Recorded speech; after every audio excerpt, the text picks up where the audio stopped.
তুমি চাইলেই আমাদেরও একটা প্রেম হতো, একটা বিকালের গল্প হতো, বাদামের আড্ডায় ভালোবাসা জমা হতো, কয়েকটা বৃষ্টির গল্প হতো, বৃষ্টির জলের স্মৃতি জমা হতো, ভালোবাসাবাসি হতো।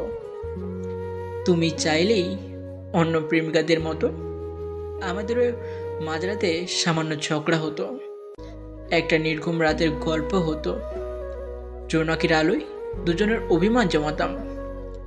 তুমি চাইলেই আমাদের একটা সংসার হতো, একটা চিলেকোঠার মতো ছোট্ট ঘর হতো, একটা রুম, একটা সোফা সেট, একটা টিভি, একটা আলমারি, ডাইনিং টেবিল ইত্যাদি আসবাবপত্র দিয়ে ঘরটা মনের মতো সাজানো যেত।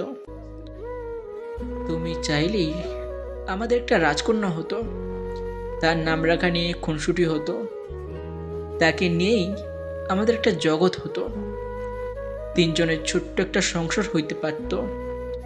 তুমি চাইলেই সব হতো, আমাদের একটা প্রেম হতো, সংসার হতো, ঘর হতো, কিন্তু তুমিই চাইলে না, তাই আজ সব হয়েও আমাদের কিছুই হলো না।